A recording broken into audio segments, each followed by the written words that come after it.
Hi and hello there, Virgo! Welcome dito sa ating channel, sa ating mga returning tambayers. Thank you sa inyong walang sawang love and support for me.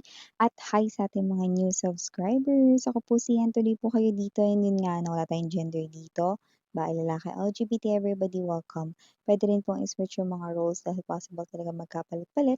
Kasi general reading ito. And at the end of the day, everybody, meron kayong free will na free niyong gamitin anytime, anywhere. Cross-watchers ni Virgo, welcome ka rin. At kung may Virgo placement sa kanilang natal/birth chart, welcome din kayo. So let's go ahead and check these messages right here for you, Virgo. Thank you so much, Archangel Michael, angel guides.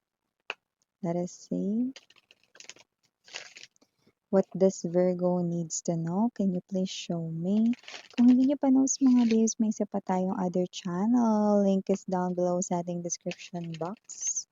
So if interested, just click that link para kayo ay mapunta doon, no? Yan. Okay. Virgo.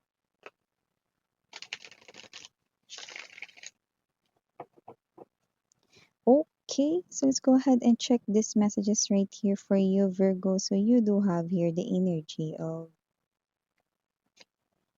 Full card,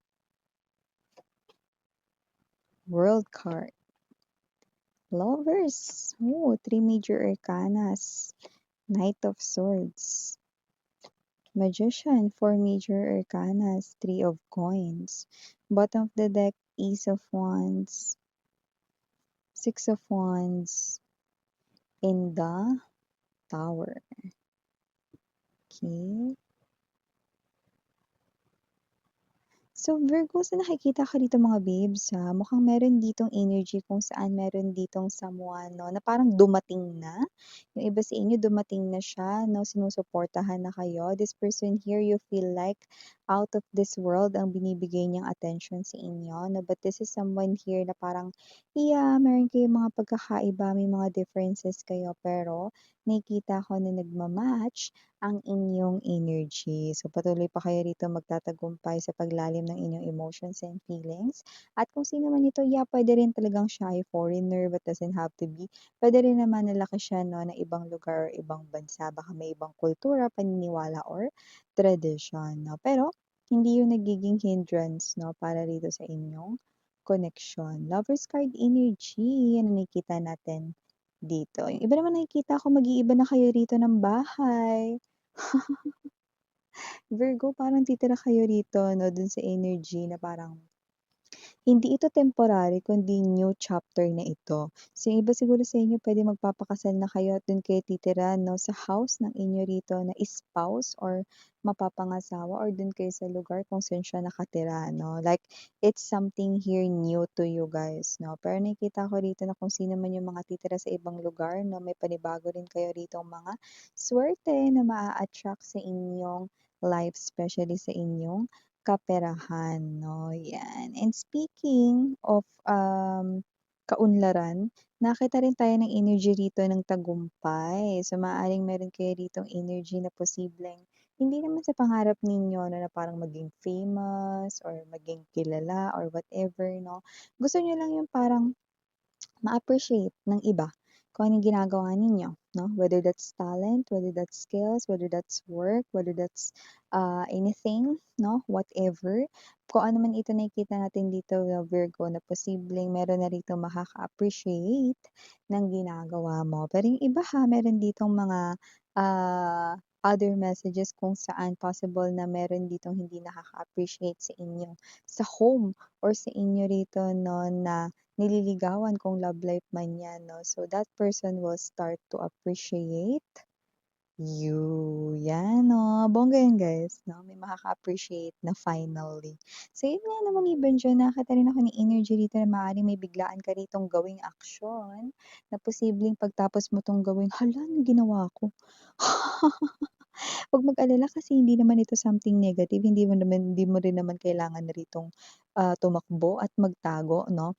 Parang maganda pa nga ito kasi kung ano man 'tong biglaan mong ginawa parang, bigla ka ritong nabunutan ng tinik, parang bigla mo ritong naalis yung isa sa mga problema mo 'no. Siguro matagal mo na rin gustong-gustong i-try na gawin ito, pero parang walang chance 'no. Ta's ngayon meron ditong biglaang sitwasyon 'no, kung saan nagawa mo itong biglaang aksyon na 'to 'no, parang, nabawasan ka na ng gagawin, 'di ba?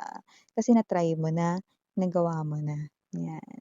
So, this is something here positive, so walang dapat ipag-alala, Virgo, okey? So, maliban diyan guys, nakakita rin tayo ng energy rito ha, na posibleng yung iba gusto ritong mag-travel, gusto rito na i-manifest na makapag-travel. Yung iba, nag-iipon pa ng pera, pero yung iba parang may ibang reason kung ba't hindi makapag-travel, hindi pera, eh, parang may pera pero maaaring yung mga kasama siguro or baka may mga iba pang other responsibilities, 'yan 'no. So, looking forward sa mga travel, 'yan yung nakikita natin for other Virgos out there. And yun nga 'no, wala tayong gender dito ha, pero nakita ko ng energy dito na mukhang sa inyong office, sa pinagtatrabahuhan ninyo ay posibleng merong palihim na nagkaka-crush sa'yo 'no, kung sino man 'tong energy na 'to na maaaring siya ay katrabaho mo or kasamahan mo rito sa work. Pero kung sino man siya mga babes 'no, parang may energy na mukhang hindi aamin. Kasi ganito yan, eh, iba-iba kasi yung level ng crush mga babes 'no, parang iba-ibang level miss yan. May mga crush kasi na gustong ligawan din yung crush nila. May mga crush naman na parang crush lang. Yun na yun, inspirasyon lang 'no. So, dito kasi nakikita ko na parang crush lang, inspirasyon lang 'no, yung tingin nila sa inyo rito na yun lang. Kaya parang walang plano, kaya kung ang tanong ninyo is, aamin ba yan 'no, na crush niya kayo? Tingin ko hindi. Kasi hanggang crush lang, parang kanya na lang yun 'no, parang ano niya na lang yun, lihim na kilig. May gano'ng klase ng energy, 'yan, okey? So, maliban diyan kung kayo naman mga babes 'no, ay meron ng asawa, may love life na kayo, may partner na kayo, may boyfriend, girlfriend na kayo 'no. So, nakikita ko rito mga babes 'no, na mas magiging open pa siya sa inyo, lalo na yung iba hindi yung as in magiging open, parang may iba pa tayong nakukuhang message dun. Parang ganito, maaaring meron siyang naisip na puwedeng pagkakitaan pa more or magdala ng more abundance sa inyong life 'no, lalo na kung kayo ay mag-asawa at 'yan ay sasabihin niya sa inyo. Gusto niya ring malaman, importante rin na malaman niya kung ano yung feedback or opinion mo about that 'no, bago niya 'yan i-go or bago niya i-grab 'yan 'no. So, puwedeng may naisip siya ditong pagkakakitaan or dagdag kita 'no, pero importante pa rin ang say ni misis or ni mister 'no or ng partner mo 'no or kung sino man yang lover mo 'no. So, gusto niya pa ring marinig 'no, kung ano yung opinion or feedback or review or sasabihin mo bago niya yan i-go or i-go, go, go. So, may gano'ng klase ng energy. So, maliban diyan Virgo, nakakuha rin tayo ng energy rito mga babes 'no, na possible rito na maaaring maging excited kayo. Ewan ko, pero parang ito yung klase ng excited na hindi kayo magtatrabaho. Puwedeng gagala kayo dito, travel yan miss yan. Hmm, actually hindi ko talaga siya nakikitang travel na gala lang talaga. Actually baka nga siya ay business trip 'no or parang, excursion 'no na parang required dapat nandun ka. Puwedeng company outing yan 'no or puwede rin naman na kailangan mo sumama diyan, parang gano'n, 'no? So, kung ano man 'yan 'no, nakikita ko rito na excited ka diyan, okey? Kasi maaaring 'yan yung klase ng energy na posibleng bago lang sa'yo. Kasi may mga makikita ka diyang bago lang sa'yo. Bago mo lang gagawin or, "Uy, bago 'to, baka bagong games 'to," yung mga gano'n 'no. Parang ma-e-excite ka 'no, and yung iba possible na money ang involved dito 'no. So, maaaring meron diyang, cash prize, mga ganyan 'no, or yung iba naman possible nakikitaan mo ng potensyal na magkakapera ka rito, okey? Basta parang 'yan yung klase ng energy na, paano ko bibigay 'tong example na 'to? Babiyahe ka. Like magmo-move ka from one place to another, mukha na rin yung travel pero hindi yun bakasyon. Puwedeng business trip yun, nandodo'n ka for work 'no, pero mag-e-enjoy ka kasi mapapakinabangan mo. Dahil may mga bago kang makikita ro'n, like bago lang sa kaalaman mo, bago lang sa'yo. Yan 'no, so nakikita ko mag-e-enjoy ka. Maybe kasi you're looking here for something bago din, Virgo 'no, yan. Or yung iba kasi baka nag-iisip kayo ng bago, 'di ba? So baka ito ay magbigay rin sa inyo ng idea, 'di ba?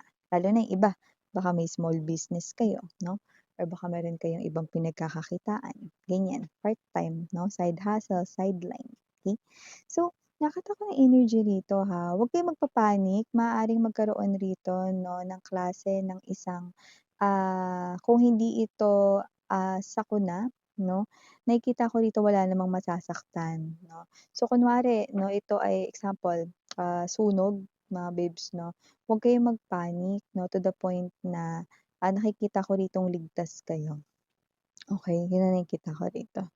Eh, tsaka 'pag napangunahan kasi kayo ng panic 'no, dun na magkakaroon ng problema, 'di ba? So, mas maganda na napanatilihin natin na meron tayong alam kung ano yung mga una nating dapat gawin kapag may mga ganitong uri ng sakuna, okey?